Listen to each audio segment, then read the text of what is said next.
Hello everyone, welcome back. कैसे हैं आप लोग? आशा करते हैं आप लोग बहुत अच्छे होंगे। डियर स्टूडेंट्स, आज के इस वीडियो में हम अप्लाइड मैथ फर्स्ट के लेटेस्ट सिलेबस के बारे में डिस्कस करने वाले हैं। डियर स्टूडेंट, जैसा कि प्रीवियस वीडियो के माध्यम से मैंने आप सभी लोगों को इन्फॉर्म किया था कि आप सभी लोगों के फर्स्ट सेमेस्टर के अप्लाइड मैथ फर्स्ट की क्लास आपके अपने इसी YouTube channel DD mathematical solution पर मंडे से स्टार्ट होने जा रही हैं।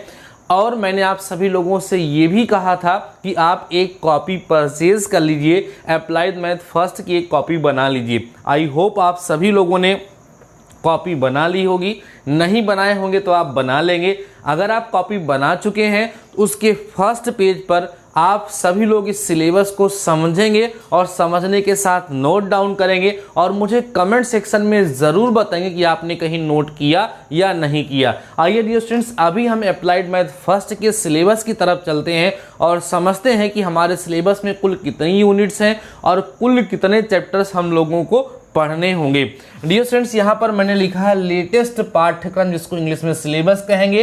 अनुप्रयुक्त गणित फर्स्ट है, जिसको हम अप्लाइड मैथ फर्स्ट के नाम से जानते हैं। इसे हम हिंदी में अनुप्रयुक्त गणित फर्स्ट और इंग्लिश में अप्लाइड मैथ फर्स्ट के नाम से जानते हैं। जैसा कि डियर स्टूडेंट्स, मैंने आपको प्रीवियस वीडियो के माध्यम से बताया था कि मैं आपको हिंदी और इंग्लिश दोनों में समझाऊंगा। आप सीबीएसई बोर्ड के स्टूडेंट रहे हो या यूपी बोर्ड के स्टूडेंट रहे हो, आपको यहाँ पर किसी प्रकार की कोई प्रॉब्लम होने वाली नहीं है। डियर स्टूडेंट्स, आप देख पा रहे होंगे कि आपके पूरे सिलेबस में टोटल 5 यूनिट्स हैं। Unit first, second, third, fourth and fifth, और इन सारी यूनिट्स को मिला करके टोटल आपके सिलेबस में 15 चैप्टर्स हैं। आइए हम चलते हैं यूनिट फर्स्ट पर। मैं यहाँ पर आपको थोड़ा थोड़ा चैप्टर के बारे में बताता भी चलूँगा। इसमें से कुछ चैप्टर्स ऐसे भी होंगे जो आप ऑलरेडी पढ़े होंगे और कुछ चैप्टर्स आपको बिल्कुल नए यहाँ पर देखने के लिए मिलेंगे। हमारे वो स्टूडेंट्स जो क्लास 12th पास आउट हैं, उनको इसमें से कई सारे चैप्टर्स ऐसे लगेंगे जो आप लोगों ने पढ़ा होगा, लेकिन उससे थोड़ा सा अलग पैटर्न पर आपकी अप्लाइड मैथ फर्स्ट चलती है। सो डियर स्टूडेंट्स, आप ओवर कॉन्फिडेंस में मत जाइएगा। कई सारे बच्चे फर्स्ट सेमेस्टर में इसी कारण उनकी बैक आ जाती है, क्योंकि उनको लगता है कि ये सारे चैप्टर्स हम पढ़े हैं, खासकर जो 12th पास आउट होते हैं। इसलिए आप नए सीरीज से ध्यान से समझिएगा और कॉपी में नोट करते चलिएगा। यूनिट फर्स्ट जो है डियर स्टूडेंट्स, उसका फर्स्ट चैप्टर जो है उसका नाम है समांतर श्रेणी, जिसको हम अरिथमेटिक प्रोग्रेशन कहते हैं। डियर स्टूडेंट्स, आप क्लास 10th पास आउट हो या 12th पास आउट हो, आप सभी लोगों ने समांतर श्रेणी अर्थात अरिथमेटिक प्रोग्रेशन पढ़ा हुआ है। लेकिन जो आप सभी लोग वहाँ पढ़ते हैं, वहाँ से थोड़ा और लेवल बढ़ करके हमें यहाँ पर पढ़ना है। सेकेंड चैप्टर हमारा है गुणोत्तर श्रेणी, जिसको हम लोग ज्योमेट्रिक प्रोग्रेशन के नाम से जानते हैं। क्लास 10th पास जो स्टूडेंट्स होंगे वो इस चैप्टर को नहीं पढ़े होंगे, लेकिन जो हमारे class 12th pass out students होंगे वो इस चैप्टर को पढ़े होंगे। अगला चैप्टर है द्विपद प्रमेय, जिसको हम बाइनोमियल थ्योरम कहते हैं। अगला चैप्टर है फोर्थ हमारा साइन, जिसको हम डिटरमिनेंट्स कहते हैं। ये सब इंटर के चैप्टर्स हैं और इसे हम बेहतर तरीके से आपको पढ़ाएंगे। अब यूनिट सेकेंड पे आते हैं। यूनिट सेकेंड में हमारा चैप्टर नंबर फिफ्थ है सदिश बीजगणित, जिसको हम बोलेंगे वेक्टर अलजेब्रा। चैप्टर 6 है समिश्र संख्याएं एवं डी मोइयर प्रमेय, complex numbers and de Moivre's theorem. अब यहाँ पर जो एक नया आया डी मोवियर्स थ्योरम, जिसको हम डी मोइयर प्रमेय कहते हैं। अब वो स्टूडेंट्स जो क्लास 10th पास आउट होंगे वो भी इसको नहीं पढ़े होंगे, जो क्लास 12th पास आउट होंगे वो भी नहीं पढ़ेंगे। डी मोइयर प्रमेय पहले इंटर के सिलेबस में हुआ करती थी, लेकिन बीच में उसको रिमूव कर दिया गया है।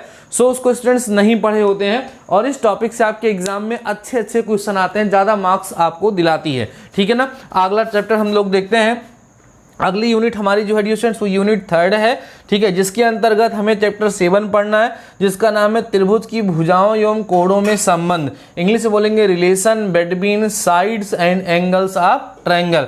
नेक्स्ट चैप्टर हमारा है प्रतिलोम त्रिकोणमितीय फलन, जिसको हम इंग्लिश में बोलते हैं इनवर्स ट्रिग्नोमेट्रिक फंक्शन, या इसे प्रतिलोम वृत्तीय फलन के नाम से भी जानते हैं। इसे इनवर्स सर्कुलर फंक्शन के नाम से भी जानते हैं। इसके बाद हमारी है यूनिट फोर्थ। यूनिट फोर्थ में हमारा चैप्टर नंबर 9 आएगा, जो कि फलन अर्थात फंक्शन होगा। चैप्टर 10 आएगा, जिसका नाम है सीमाएं सातत्य एवं अवकलनीयता। इंग्लिश में बोलेंगे, ठीक है, limits continuity and differentiability. 11 chapter आपका होगा अवकलन, जिसको हम बोलेंगे डिफरेंशिएशन। उसके बाद हमारी आएगी नेक्स्ट यूनिट जो कि यूनिट 5 होगी हमारी, उसका चैप्टर नंबर 12 होगा उत्तरोत्तर अवकलन एवं लेबनीज थ्योरम। अब यहाँ पर लेबनीज थ्योरम आपके 12th क्लास के सिलेबस में नहीं थी, नई यहाँ पर जुड़ गई है। उत्तरोत्तर अवकलन भी स्टूडेंट्स ने नहीं पढ़ा है। जनरली जो बच्चे हमारे क्लास 12th पास आउट हैं वो सेकेंड ऑर्डर डेरिवेटिव एनसीईआरटी की बुक में पढ़ के आए हुए होते हैं, लेकिन उत्तरोत्तर अवकलन क्या होता है, बड़ा आसान होता है, मैं आपको समझा लूंगा, कोई दिक्कत नहीं होगी। नेक्स्ट चैप्टर जो आपका डियर स्टूडेंट्स हुआ है वो हमारा अवकलन के सरल अनुप्रयोग है, जिसका नाम है सिंपल एप्लीकेशन ऑफ डेरिवेटिव्स, इसको हम इंग्लिश में बोलेंगे। नेक्स्ट चैप्टर नंबर 14 है हमारा स्पर्श रेखाएं एवं अविलंब, जिसको इंग्लिश में बोलते हैं tangents and normals. Next chapter number 15 and last chapter हमारा होगा उच्चिष्ट एवं निम्नलिखित, जिसको बोलेंगे मैक्सिमा एंड मिनिमा। तो डियर स्टूडेंट्स ये मैंने आप सभी लोगों को आपके सिलेबस की सारी यूनिट और सारे चैप्टर्स दिखाए। अभी मैं साइड होता हूं, आप सभी लोग इसका स्क्रीनशॉट ले लीजिए, तुरंत इसका स्क्रीनशॉट ले लीजिए और एज सच जैसे मैंने यहाँ पर लिखा है ऐसे ही आप अपनी फेयर कॉपी में इसको नोट डाउन कर लीजिए। और नोट डाउन करने के तुरंत बाद वीडियो के कमेंट सेक्शन में कमेंट करके मुझे तुरंत बताइएगा कि सर मैंने इतना काम कंप्लीट कर लिया है, जिससे हम धीरे धीरे कर करके बेहतर, स्क्रीनशॉट आप सभी लोगों ने ले लिया होगा, बेहतर तरीके से मटेरियल आप सभी लोगों के पास हम डिलीवर कर सकें और आपकी बेहतर तरीके से प्रिपरेशन हम करा सकें। डियर फ्रेंड्स, मैं विश्वास दिलाता हूं कि अगर आप सभी लोगों ने रेगुलर क्लास अटेंड किया शाम को 7 बजे, तो अप्लाइड मैथ फर्स्ट में बैक की तो सोचिएगा ही मत। आप इतना मान के चलिएगा कि 45 मार्क्स के नीचे आपका रिजल्ट आएगा ही नहीं। मैं आपको इतना बेहतर तरीके से सिखाऊंगा, बट जब आप चाहेंगे तभी मैं आपको सिखा पाऊंगा, केवल मेरे चाहने से कुछ होने वाला नहीं है। तो धीरे धीरे अभी शुरुआत है। कई सारे स्टूडेंट शायद ये सोच रहे हो कि अभी हमारे यहाँ क्लास वगैरह चलनी शुरू हो जाएगी तब हम पढ़ना शुरू करेंगे, तो इस चक्कर में डियर स्टूडेंट्स आप बिल्कुल मत रहिएगा, क्योंकि जब आपके वहाँ क्लास स्टार्ट होगी तो काफ़ी ज़्यादा लेट हो चुका होगा और आपके स्कूल में बहुत ही तेज़ी से पढ़ाई होगी, हो सकता है वहाँ पर आपको समझ में ना आए। इसलिए अभी से ही सिलेबस को धीरे धीरे करके हम बढ़ाते रहेंगे, धीरे धीरे करके आपको मैं समझाता रहूँगा, तो बेहतर तरीके से आप समझते भी रहेंगे। बाकी जो जो चीज़ें मैंने आप सभी लोगों को बताई उनको आप फॉलो जरूर से जरूर करिएगा। कई सारे बच्चे कमेंट सेक्शन में कमेंट करते हैं कि सर आपकी क्लास किस ऐप पर चलती है। तो डियर स्टूडेंट्स, मैं कोई ऐप नहीं लॉन्च किया हूँ, ना तो मैं आपसे कोई फीस चार्ज करता हूँ, ठीक है ना। तो इसलिए जो है किसी ऐप का झंझट नहीं है, किसी फीस का झंझट नहीं है। आपको केवल YouTube पे शाम को 7 बजे आना है, वहाँ पर आपको लाइव प्रीमियर के रूप में क्लास मिलेगी। कोई भी झंझट नहीं होगा, किसी प्रकार की कोई फालतू बात मैं क्लास में नहीं करूँगा, केवल आपको पढ़ाऊंगा। आपको पढ़ना है, अपना काम पूरा करना है, कमेंट सेक्शन में प्यारा सा कमेंट करना है, कोई क्वेरी है तो क्वेरी करना है, बाकी आराम से निकल लेना है। आपको ज़्यादा परेशान होने की ज़रूरत बिल्कुल नहीं होगी। आई होप डियर स्टूडेंट्स ये जो सिलेबस मैंने आपको समझाने का प्रयास किया है कुछ हद तक आप सभी लोगों को समझ में आ गया होगा। कम से कम सारे चैप्टर्स का नाम तो एक बार आप सभी लोगों ने पढ़ लिया होगा।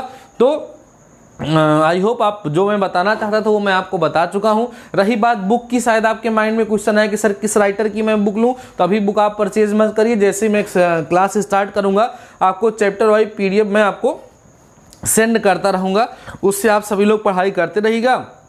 बाकी जब आपके कॉलेज में क्लास स्टार्ट होगी तो वहाँ के टीचर्स जो बुक आपको प्रीफर करेंगे वही बुक आप लोग परचेज कर लीजिएगा। नहीं तो यहाँ पर कोई दूसरी बुक परचेज करोगे, वहाँ कोई दूसरी करोगे, तो फिर थोड़ी सी प्रॉब्लम आपके लिए होगी।